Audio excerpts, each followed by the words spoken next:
Bonjour, je suis le pasteur Eman et j'anime l'émission Le Pain Vivant Quotidien. Cette émission est née d'un désir profond qui brûlait dans mon cœur de voir les enfants de Dieu, les enfants du Seigneur Jésus-Christ être enseignés, équipés et qui puissent grandir jusqu'à la stature parfaite de Christ. Et donc cette émission est diffusée tous les jours du lundi au samedi de 7h à 7h30. Sans plus tarder, je vous laisse suivre l'émission. Bonne journée et que Dieu vous bénisse.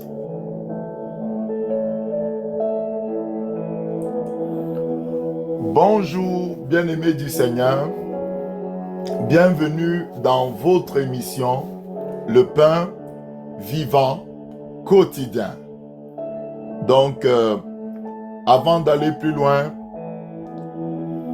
inclinons-nous devant le Seigneur Jésus et remettons ces moments entre ses glorieuses mains.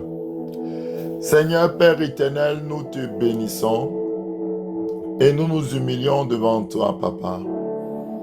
Je te prie, Père éternel, que ta grâce coule ce matin, que la puissance de ton amour, la puissance du Saint-Esprit soit à l'œuvre ce matin, au nom puissant de Jésus. Seigneur, Papa, que tu puisses nous convaincre de péché, de justice et de jugement, Saint-Esprit. Laisse ta gloire descendre. Laisse ta gloire entrer dans les maisons de tous ceux qui vont suivre, Seigneur Papa, cette émission. Dans le nom puissant de Jésus, je t'ai ainsi prié. Amen. Alors, mes frères bien-aimés, aujourd'hui nous allons voir le dernier épisode du chapitre 7 qui s'intitule La sorcellerie. Je rappelle qu'on est toujours dans notre gros thème, l'auto-délivrance. Et cette émission va traiter de plusieurs sujets. Comme je vous ai dit, on a commencé par l'auto-délivrance pour ceux qui viennent de s'abonner à la chaîne, parce que je vois qu'il y a des personnes qui s'abonnent à la chaîne. Alors, je vous conseille de suivre depuis le chapitre 1 jusqu'aujourd'hui pour avoir une vue, une vue globale du sujet que nous sommes en train de traiter. Parce que notre Dieu est bon et il est merveilleux. Alors, aujourd'hui, le dernier chapitre sur la sorcellerie, je vais parler des objets démonisés, c'est-à-dire que des objets qui ont été envoûtés et qui peuvent être comme des portes d'accès lorsqu'on les a sur nous, lorsqu'on les a à la maison. Ça peut être comme des portes d'accès dans nos maisons. Alors, avant ça, comme vous me connaissez, je vais toujours prendre le cas positif. Je vais prendre le cas de notre Seigneur Jésus et je vais montrer quelque chose ici de très important. On va aller dans Marc 6 à partir du verset 56. Marc 6, je vais afficher la parole de Dieu. Marc 6. Seigneur, sois béni parce que tu es le Dieu Tout-Puissant. Tu es le roi des rois, le Seigneur des seigneurs, le maître de l'univers. Papa, je te rends toute la gloire. Papa, bénis tes enfants, tous ceux qui m'écoutent. Marc 6, verset 56. Tous ceux qui écoutent le son de ma voix, je proclame le shalom de Dieu sur vous maintenant. Alors que nous dit la parole de Dieu, je vais afficher cela. C'est parti, c'est écrit, c'est affiché. Marc 6, verset 56. En quelques lieux qu'il arrivait dans les villages, ou qu'il arriva dans les villages, on parle ici de Jésus, dans les villes ou dans les campagnes, on mettait les malades sur les places publiques et on le priait de le permettre seulement de toucher le bord de son vêtement. Alléluia. Et tous ceux qui le touchaient étaient guéris. Donc ici, le bord du vêtement de Jésus, c'était un tissu, c'était comme un linge, vous comprenez? Donc là, on voit un objet qui était sur Jésus. Les gens ne touchaient pas Jésus directement, mais les gens touchaient le bord du vêtement de Jésus. Et pourquoi ils avaient cette foi-là? Vous connaissez l'histoire de la femme à la perte de sang. Depuis qu'elle avait réussi à démontrer par sa foi qu'on n'a même pas besoin que Jésus prie pour nous en nous imposant les mains. Juste un acte de foi, juste la confiance en Dieu. Alors, en touchant juste le bord du vêtement, il y a réaction, il y a démonstration, il y a puissance. Alors ici, clairement, les gens étaient guéris juste par le bord du vêtement de Jésus. C'était un objet, mais qui était rempli de puissance, d'onction. Souvent les gens confondent, souvent quand les gens parlent d'onction, ils parlent du Saint-Esprit. Souvent quand la Bible parle d'onction, ça parle du Saint-Esprit. Souvent quand ça parle d'onction, ça parle de la puissance du Saint-Esprit. C'est deux choses différentes. Je vais l'expliquer ici pour qu'on comprenne bien comment un objet comme cette tablette, un objet inanimé, peut avoir de l'énergie spirituelle. C'est-à-dire une énergie positive dans ce cas-ci, ou une énergie négative. Alors, je prends l'exemple par exemple de la tablette. Si tu utilises la tablette pour lire la parole de Dieu, pour suivre les cantiques, il faut savoir que ta tablette, à un moment donné, va transporter une énergie positive. Ça, les gens ne savent pas. Si tu amènes même ça comme ça dans la maison d'un sorcier, tu poses juste ta tablette là. Tu n'as rien fait parce que ça a l'habitude de diffuser la vie, de baigner dans une atmosphère de gloire. Le sorcier va dire non, pardon, prends ta chose dont tu parles. Pourquoi il va te dire de prendre ta chose? Ce n'est pas que la tablette est quelque chose, mais à cause de l'atmosphère, à cause du fait que tu l'as utilisé tout le temps comme un objet qui doit apporter la vie. Il a été lui-même comme étant sanctifié. Vous comprenez un peu? De la même manière, si tu utilises ta tablette pour regarder la pornographie, pour regarder des films obscènes, sales, bien aimé, ça va transporter une énergie négative. Ça sera quand quelqu'un va toucher ça comme ça là, sans savoir pourquoi. Il va être introduit dans le monde de la pornographie, il va être introduit dans le monde de l'impureté parce que même seulement l'objet qu'il a entre les mains est devenu comme une partition d'impureté, comme un membre d'impureté. Alléluia, que Dieu soit béni, que Dieu soit exalté. Par exemple, la caméra que j'utilise, toute la pièce que j'utilise pour diffuser les choses sur Internet. Si quelqu'un vient ici, même s'il a un problème, sans prière, ils peuvent recevoir sa guérison parce que c'est un endroit où, quand j'entre, c'est seulement pour parler de Jésus, pour prier. Vous voyez donc, il y a une atmosphère, il y a quelque chose qui a été créé. C'est un lieu comme consacré à l'Éternel. Donc, même quand je ne suis pas là, il y a toujours cette atmosphère. De la même manière, quand on va à l'église, je précise ici que l'église n'est pas un lieu physique. L'église, c'est toi, c'est moi, c'est les hommes. Donc Jésus remplit les hommes. Nous sommes l'église. La Bible dit là où deux ou trois sont assemblés en mon nom, je suis au milieu d'eux. Maintenant, le fait que, à cause qu'on doit se réunir dans un lieu, c'est normal qu'il y ait un lieu. Donc, je ne suis pas contre le fait qu'on se réunisse dans un lieu. C'est très important. Au contraire, j'encourage les gens à aller dans un lieu. On appelle ça l'église locale. C'est-à-dire un lieu où l'église se réunit pour prier, bien aimé. C'est très important pour la croissance spirituelle. D'aller avec les frères et sœurs en Christ. Alors, quand on va dans ce lieu, le fait que ce lieu, on loue, on adore, on prie pour les malades, on prêche la parole. Donc, toutes les activités qui sont faites dans ce lieu-là sont simplement liées à l'Esprit de Dieu, liées à Jésus. Ça fait que ce lieu devient un sanctuaire. Ce lieu spirituellement devient comme un lieu voué à l'Esprit de Dieu. Si tu arrives dans ce lieu, même si tu n'as pas prié, si tu dors là-bas, tu peux avoir, comme Jacob, une connexion spirituelle. Vous savez que Jacob était arrivé à Bethel. Et à Bethel, c'est là où Abraham avait bâti un autel à Dieu. Sans qu'il ne fasse une prière, lorsqu'il s'est couché dans ce lieu, il a eu une vision, une échelle, et il a commencé à voir les anges monter et descendre. Et lui-même, il s'est dit, mais ce lieu est redoutable. Pourquoi? Parce que comme Abraham, son père, son grand-père pour être plus précis, avait bâti un hôtel dans ce lieu-là, et que lui ne savait pas, il est arrivé, même si l'hôtel physique n'existait plus. Ce lieu, à cause de l'hôtel, à cause du fait qu'Abraham avait adoré Dieu, à cause du fait qu'Abraham avait consacré ce lieu à Dieu, ce lieu était devenu comme un portail spirituel. Vous comprenez? Et c'est comme ça que lui, lorsqu'il est arrivé dans ce lieu, il a eu une vision. C'est très important qu'on comprenne ces réalités spirituelles. Donc j'ai pris le cas de Jésus. Je vais prendre le cas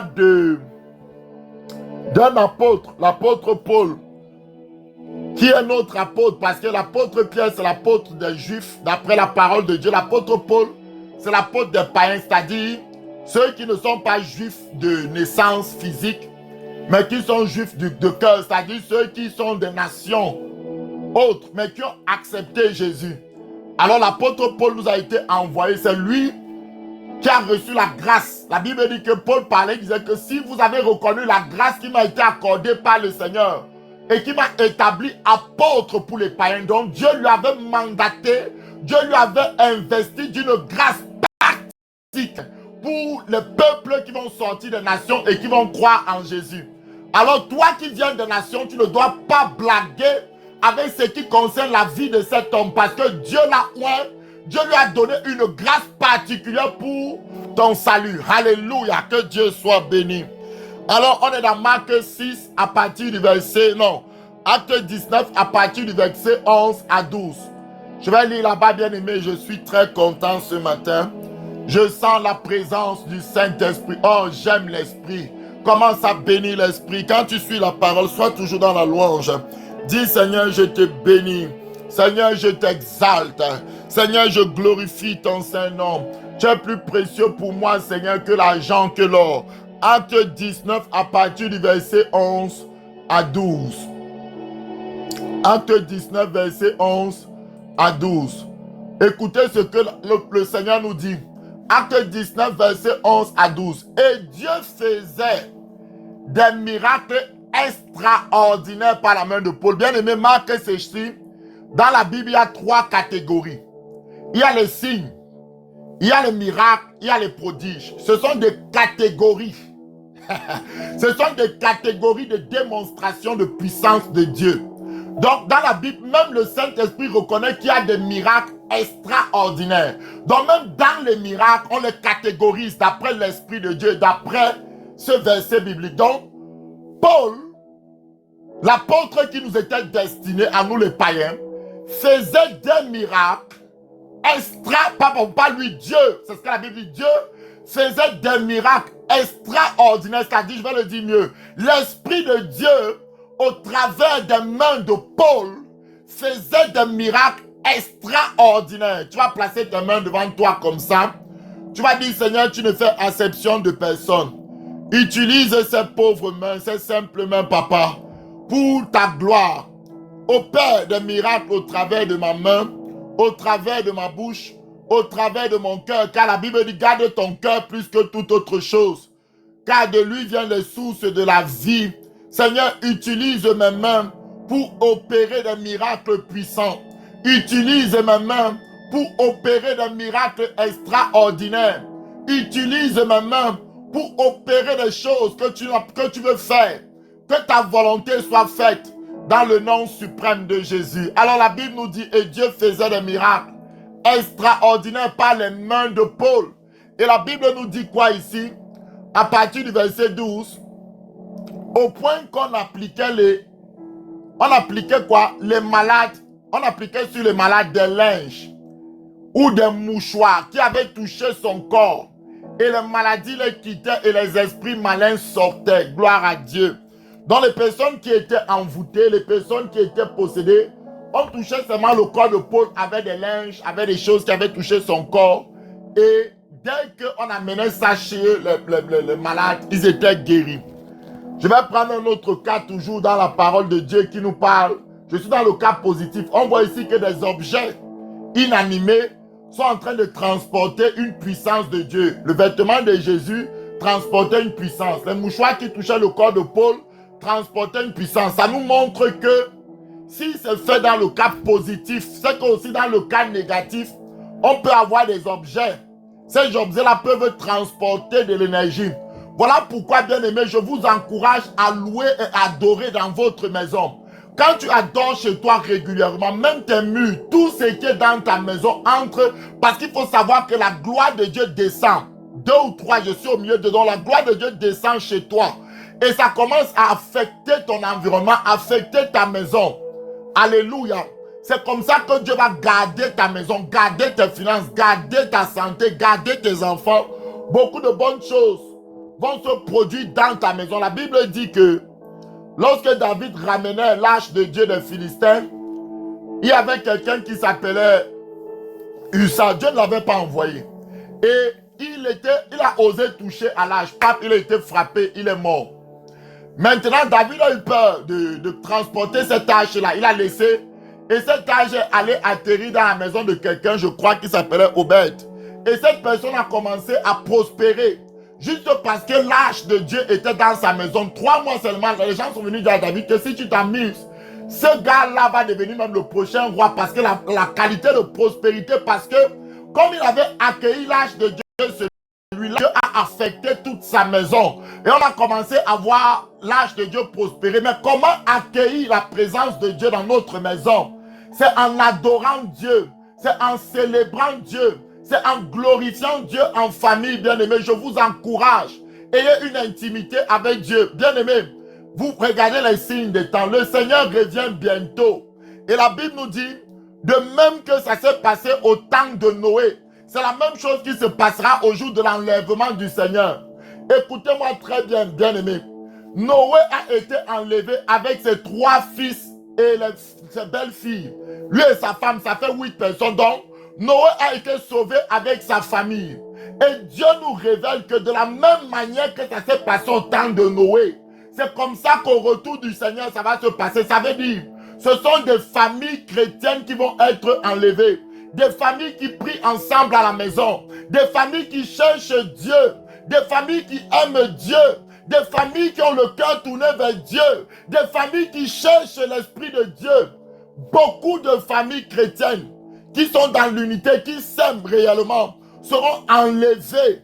Vous me comprenez? Donc c'est très important, j'insiste dessus. Alors je vais prendre un dernier cas. Tu vas te positionner dans 2 Rois 13. 2 Rois 13. Saint-Esprit, je t'élève, papa, parce que tu es merveilleux, mon Dieu, mon roi. 2 Rois 13. Ah, Seigneur, sois élevé. À partir du verset 21. Papa, sois béni, Seigneur, mon Dieu, pour ta parole. Seigneur, je rends grâce, je te loue, Seigneur. La Bible nous parle ici d'Élisée qui était déjà mort, il avait pourri, il n'y avait que les os qui restaient, les os d'Élisée. Et la parole de Dieu nous révèle quelque chose de très important. Et comme on enterrait un homme, voici, on aperçut une de ses troupes. Et l'on jeta l'homme dans le sépulcre d'Élisée. L'homme alla toucher les os d'Élisée et il reprit vie et se leva sur ses pieds. Alléluia, bien-aimé. Donc, Élisée était déjà mort. Ça veut dire que l'Esprit de Dieu avait quitté le corps d'Élisée. Il faut savoir que lorsque quelqu'un meurt, son esprit à lui-même quitte son corps. Le corps reste seulement là, mais il n'y a plus l'homme intérieur. L'homme intérieur est parti vers Dieu s'il était enfant de Dieu, ou il est parti en enfer où il y a le feu. S'il était un enfant du diable, malheureusement, beaucoup vont de l'autre côté. Voilà pourquoi Dieu nous a envoyé parler de lui, afin de ramener le peuple de Dieu à lui, afin de ramener les cœurs à lui. Gloire à Dieu. La Bible dit ici clairement que les os d'Élisée, dans les os d'Élisée, l'Esprit de Dieu n'était plus là. Voilà pourquoi il faut parler adorer les morts. C'est pas bon. Ça, c'est tout le cas négatif. Mais, même comme l'Esprit de Dieu n'était plus dans le corps d'Élisée, l'onction était restée dans ses os. Voilà pourquoi il dit souvent, quand la Bible parle de l'onction, ça touche souvent le Saint-Esprit. Surtout quand on vous dit dans 1 Jean que l'onction qui est en vous. Là, on parle de Christ en toi. Là, ce n'est pas une puissance, c'est une personne, c'est le Saint-Esprit. Voilà pourquoi la parole de Dieu nous dit clairement que Jésus allait de lieu en lieu. Vous savez comment, c'est l'apôtre Pierre qui parle ainsi dans Actes. Vous savez comment Dieu a oint de Saint-Esprit et de force. Dans le mot grec, force là veut dire dynamos, puissance, onction aussi. Donc, souvent on confond ces deux notions-là. Quand on parle d'onction, souvent quand les gens parlent d'onction, souvent la plupart dans le milieu pentecôtiste, ils font référence à la puissance. Jésus a dit dans Acte 1, verset 8 ceci. Attendez le Saint-Esprit. Lorsque le Saint-Esprit viendra sur vous, vous recevrez une puissance, une onction, un dynamos, une force. Donc, il faut bien comprendre, il y a quand même une grande différence entre le Saint-Esprit qui est Dieu, car la Bible dit que Dieu est esprit. Le Saint-Esprit est Dieu, le Saint-Esprit est Dieu lui-même. C'est lui qui a créé toutes choses et sa puissance.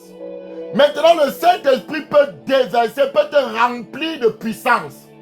Il peut te remplir. La Bible dit dans Acte 6 que Étienne était rempli de grâce et de puissance. Tu comprends? Donc, tu peux te revêtir de la puissance du Saint-Esprit.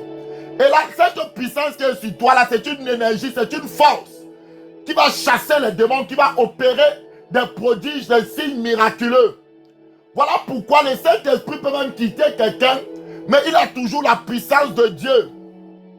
Faites attention à cela. C'est pourquoi à la fin des temps, beaucoup viendront et diront au Seigneur, oh, nous avons fait ceci, nous avons fait cela. Dieu dit, je ne vous ai jamais connu. Parce que il y a une grande différence entre le Saint-Esprit lui-même et sa puissance. Il faut qu'on retienne ça. Ici, le Saint-Esprit n'était plus dans le corps d'Élisée. Mais la puissance du Saint-Esprit était restée encore dans ses os. Et c'est cette puissance-là qui a guéri ou ressuscité cet homme-là. C'est la même chose. Ce n'est pas le Saint-Esprit qui était dans les linges de Paul. Parce que les linges de Paul ne sont pas une personne. Le Saint-Esprit ne vient que dans les chrétiens. Il faut retenir cela. Je vais par la grâce de Dieu, le prochain thème, si le Seigneur le permet, ça sera sur le Saint-Esprit. Je vais prendre du temps pour vous amener dans la vie, dans les choses de l'Esprit de Dieu. Alléluia. Donc le Saint-Esprit n'est pas une puissance. La puissance du Saint-Esprit est une onction. Et il y a plusieurs degrés de puissance. Il y a des gens qui ont un grand niveau de puissance du Saint-Esprit. Mais ce que les chrétiens doivent savoir, c'est que tous les chrétiens du monde entier ont reçu le Saint-Esprit à leur baptême ou lorsqu'ils se sont convertis. Et là, ce n'est pas juste une puissance, c'est la personne même du Saint-Esprit qui est entrée en eux. Donc ici, Élisée, le Saint-Esprit n'était plus là, mais sa puissance. Parce qu'Élisée était prophète, donc il était revêtu quand il était vivant. Cette puissance-là est restée dans ses os juste, je ne sais pas jusqu'à quand, mais cette personne, quand elle a touché les os, la puissance qui était dans les os a ressuscité littéralement cette personne-là. Alléluia, merci Seigneur. Donc, nous comprenons ici quelque chose de fondamental que je veux encore insister. Dieu veut d'abord te oindre de Saint-Esprit, c'est-à-dire il faut que tu aies une communion avec le Saint-Esprit, c'est la première chose. Et puis après, il va libérer sa puissance sur toi. Si tu n'es pas intime avec le Saint-Esprit et que tu transportes la puissance de Dieu, ça peut être un danger pour toi. Tu peux même vivre dans le péché, tu vois tous les miracles, tu dis je m'en fous, etc. Ça va aller pour ta perte. Alléluia, faisons attention aussi à cet autre extrême. Alors, j'ai pris le cas positif.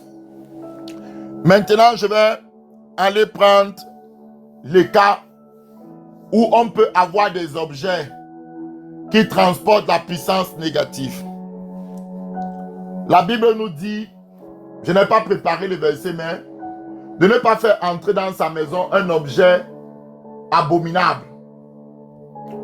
Bien aimé, par exemple, aujourd'hui, vous savez que Satan tient le monde entier par le sexe. Je ne suis pas en train de vous dire une révélation.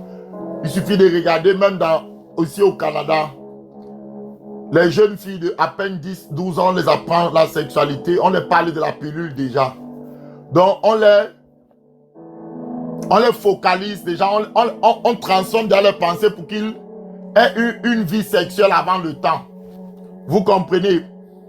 Et la société trouve ça normal. En été, les filles se déshabillent, Malheureusement, ça entre aussi dans le monde, dans l'église. L'église commence à copier les choses,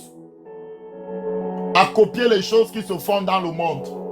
Les filles de l'église, vous voyez des filles qui vont ouvrir leur sein, ça dit qu'on voit leur sein. Je ne sais pas pourquoi. Qui vont s'habiller un genre. Moi, je ne sais pas. Est-ce que vraiment ils ont l'éducation de l'esprit? Je ne sais pas. C'est une question souvent que je me pose avec le Saint-Esprit. C'est malheureux. Mais, bien aimé, travaillons avec crainte et tremblement à notre salut. Ce n'est pas tout ce qui brille qui est de Dieu. Ce n'est pas tout ce qui fait beaucoup de bruit qui est de Dieu. Dieu connaît ses enfants. Dieu est avec ses enfants. Dieu n'abandonne pas ses enfants. Dieu est avec chaque famille qui l'aime.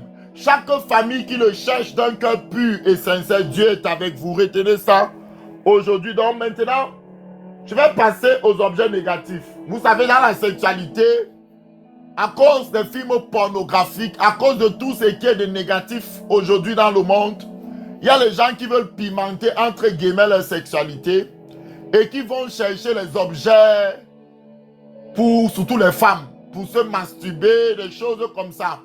Alors, je ne veux même pas prononcer ce genre de choses de ma bouche. Ces objets-là qu'ils vont chercher pour se masturber, par exemple, ces objets-là ont une énergie négative. Lorsqu'une femme utilise un objet, je ne sais pas, je ne donne pas les noms, vous-même vous allez donner les noms, un objet pour faire les trucs de masturbation là, cet objet-là n'est pas neutre. Cet objet a été conçu pour que les gens se masturbent, par exemple. Donc, ça vient de l'enfer. Ceux qui ont conçu cet objet-là ont dédié cet objet à l'impudicité. Donc, cet objet transporte un démon, une énergie négative. Que lorsque quelqu'un commence à utiliser cela, c'est terminé. Une impudicité va se développer en lui. Voilà pourquoi vous voyez des personnes qui avaient commencé petit à petit dans l'impudicité. Après, Satan leur ouvre la porte avec ces objets-là en disant que vous allez pimenter votre vie, vous allez ressentir une autre dimension de plaisir. Et lorsqu'ils font ça, ils deviennent comme fous. Tu vas voir des filles qui commencent à quitter la maison, qui couchent à gauche, droite, qui ne font qu'accumuler des partenaires sexuels. Parce que cet objet-là a créé en eux un désir insatiable de sexe.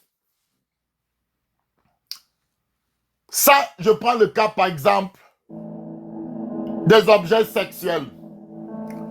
Mais on peut prendre plusieurs cas. Alors je vais prendre d'autres cas aussi.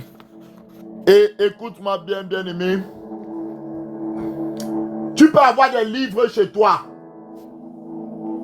qui sont des livres de magie, des livres occultes, livres sur la rose croix, livres sur ta coutume du village. Tu as dit que non, je vais m'instruire. Bien aimé, le livre sur la rose croix ou sur les sectes, sur les pratiques, la magie noire, la magie blanche, toutes ces choses, tu dis que tu veux t'informer. La Bible est le meilleur livre que tu peux avoir pour lire, qui peut te donner la délivrance, l'information, pour que tu sois libre.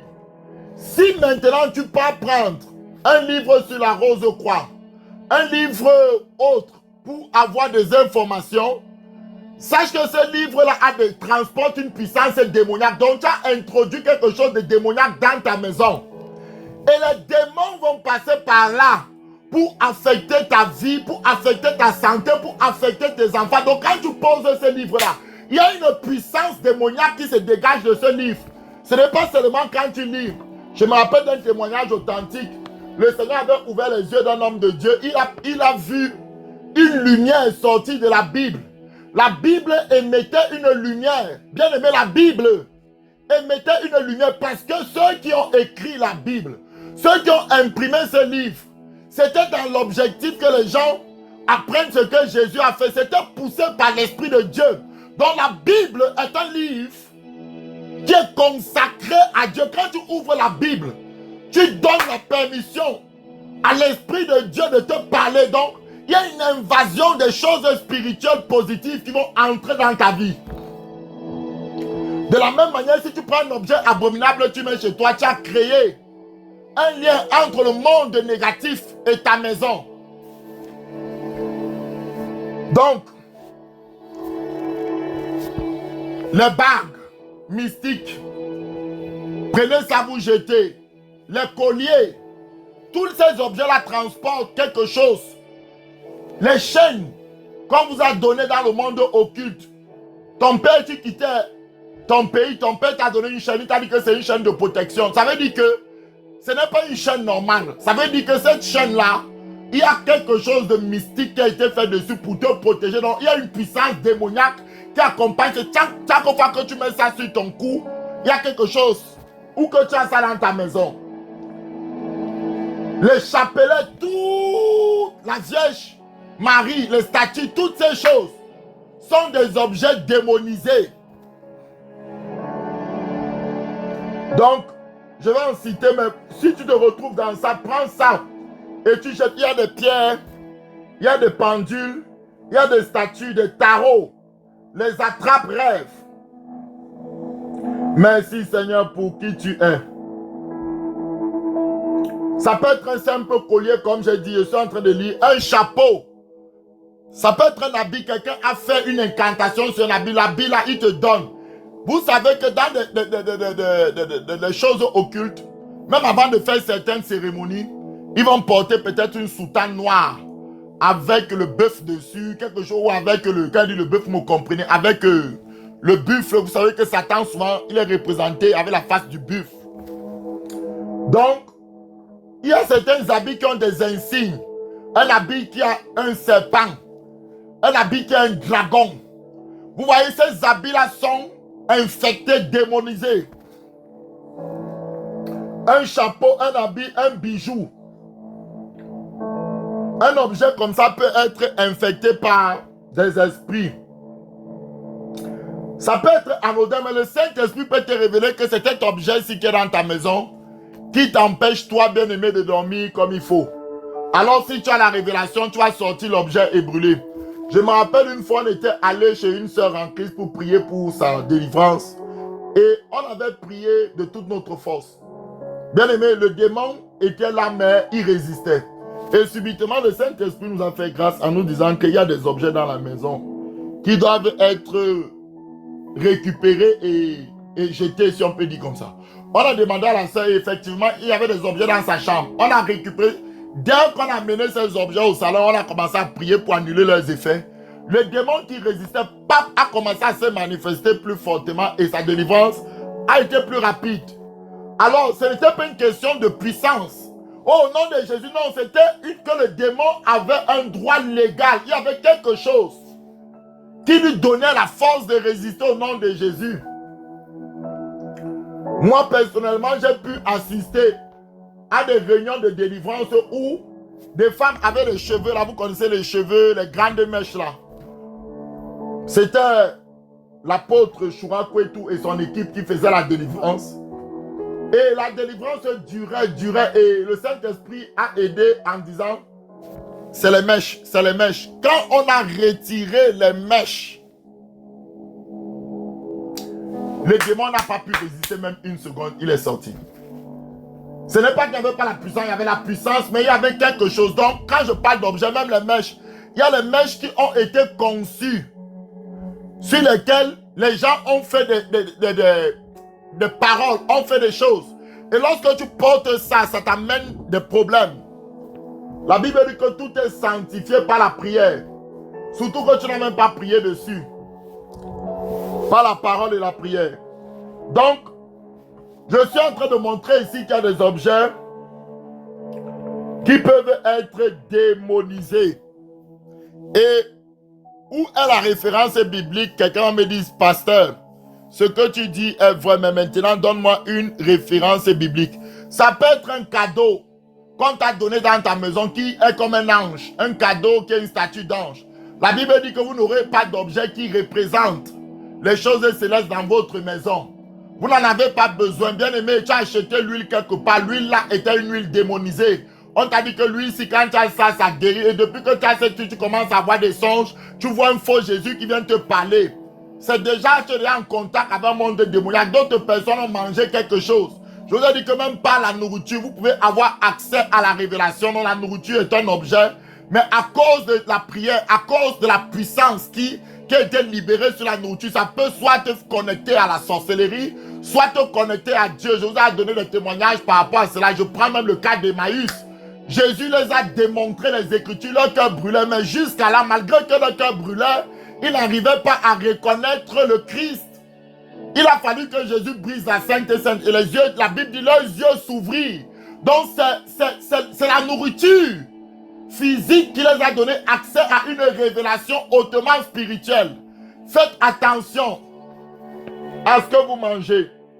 Alors je vais vous donner un texte biblique clair dans lequel on voit, toujours dans le ministère de l'apôtre Paul, où quand on fait la repentance, il faut vraiment sortir tous les objets démonisés, tous les objets mystiques qui t'ont été donnés. On t'a donné les chaînes aux pieds, on t'a dit que ça va attirer les hommes. On t'a donné la chaîne aux hanches, on t'a dit que ça va attirer les hommes. On t'a donné une poudre que tu dois mettre dans ton sexe, toi femme. Que quand les hommes vont aller avec toi, ça va les donner l'envoûtement, un plaisir terrible et ils seront toujours obligés de revenir vers toi.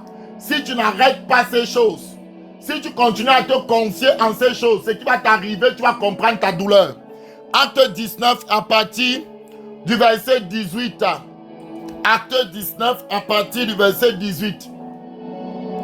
Toi, homme, tu as un envoûtement, tu manges, tu mâches quelque chose. Et lorsque tu parles, les personnes ne peuvent pas résister, les filles ne peuvent pas résister, elles sont comme étourdies, comme envoûtées pour te suivre. Tu peux faire de quelqu'un ce que tu veux pas.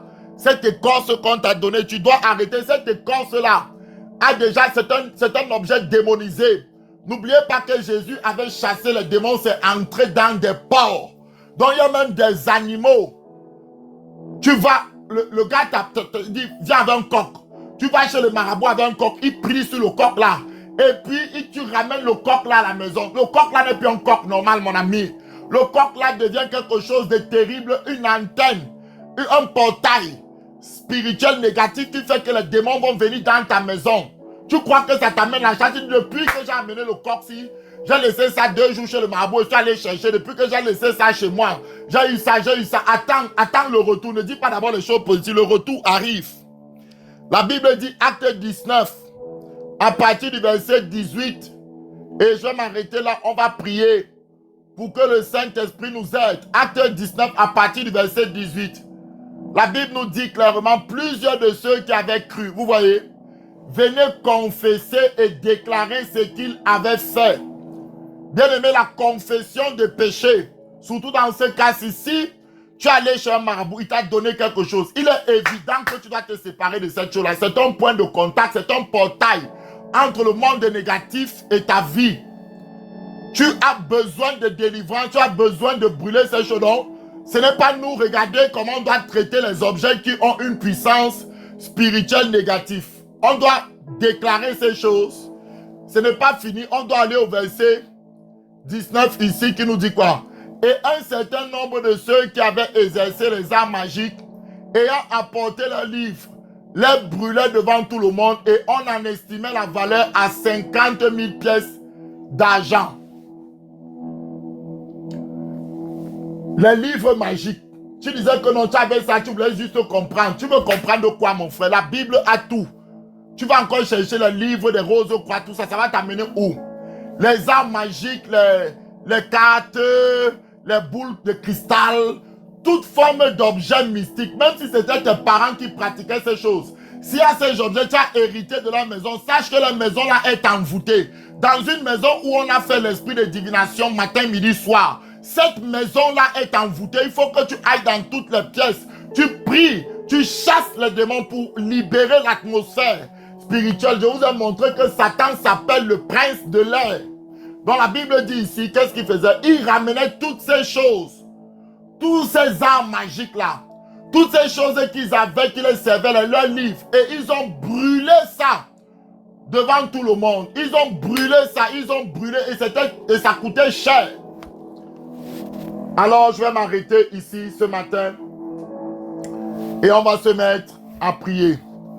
On va se mettre à prier. On va se mettre à prier. On va se mettre à prier. Tu vas commencer à crier à Dieu maintenant. Le Saint-Esprit est là. Le Saint-Esprit est là. La puissance du Saint-Esprit se manifeste maintenant.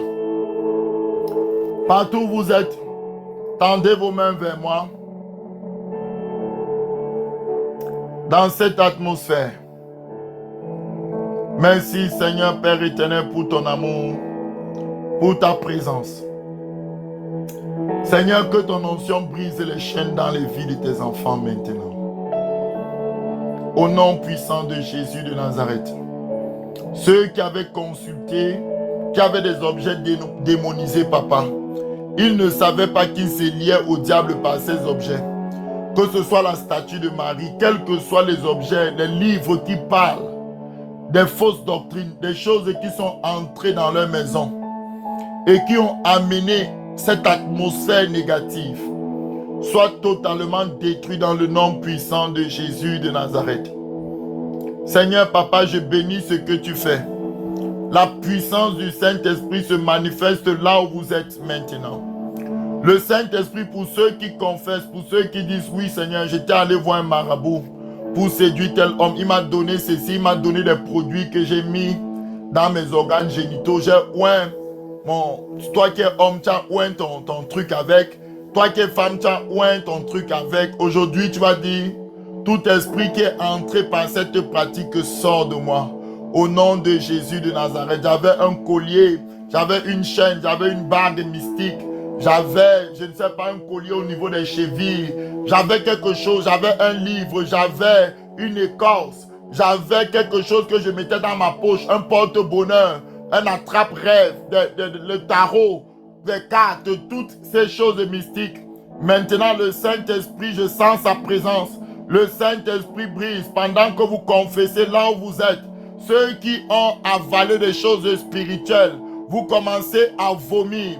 Vous commencez à vomir. Le Saint-Esprit vous délivre. Le Saint-Esprit vous délivre. C'est l'Esprit de Christ. Il vous aime. Il brise les chaînes pendant que vous confessez ces choses dans le nom puissant de Jésus. Si toi tu avais pratiqué la sorcellerie, tu es consciente que tu as pratiqué la sorcellerie, que tu es sorti de ton corps, que tu as fait des choses, tu es allé, on a vu les ossements d'Élisée, tu es allé, on t'a donné même les os d'animaux, on t'a donné les os humains, et tu as pris ces os humains là, tu as gardé dans ta maison. Alors dans le nom puissant de Jésus de Nazareth, nous détruisons l'effet de ces objets dans ta maison et nous déclarons la vie, nous déclarons la vie, nous déclarons la vie, nous déclarons la vie. Maintenant, je sens la présence d'Élohim dans cette atmosphère. Saint-Esprit, je te bénis pour ce que tu fais maintenant. Guéris tes enfants, restaure tes enfants. La puissance de la sorcellerie est brisée. La puissance de la sorcellerie ne peut pas tenir devant Jésus-Christ. Toutes les choses qui ont été faites dans le monde mystique contre toi est détruit.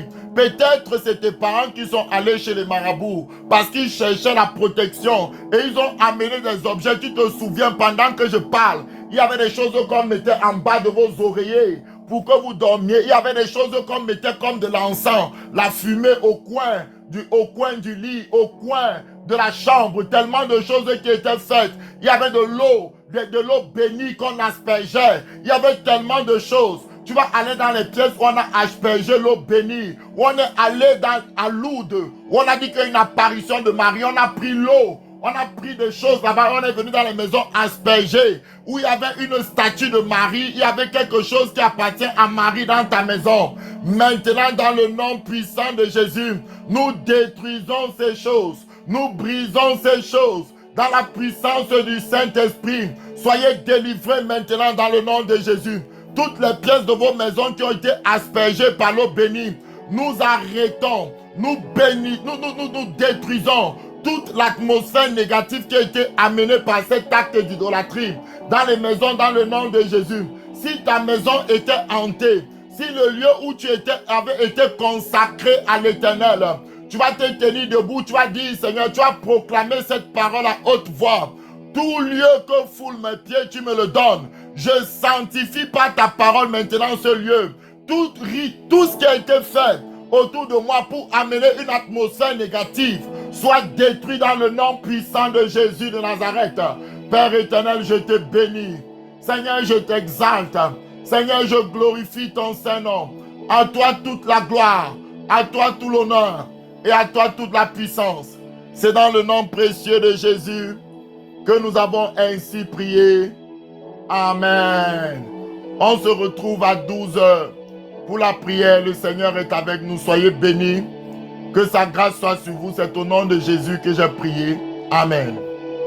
Merci d'avoir suivi cette émission et j'espère vraiment de tout cœur que vous avez été richement bénis. Alors, si vous avez des témoignages, des questions bibliques par rapport à certains sujets, n'oubliez pas de nous écrire à notre adresse mail qui sera mise dans la description de cette vidéo. Et puis, surtout, likez en cliquant sur le pouce, vous likez et vous partagez à vos connaissances, afin que le plus grand nombre puisse être aussi béni. Alors, on se retrouve pour d'autres épisodes. Soyez bénis au nom puissant de Jésus.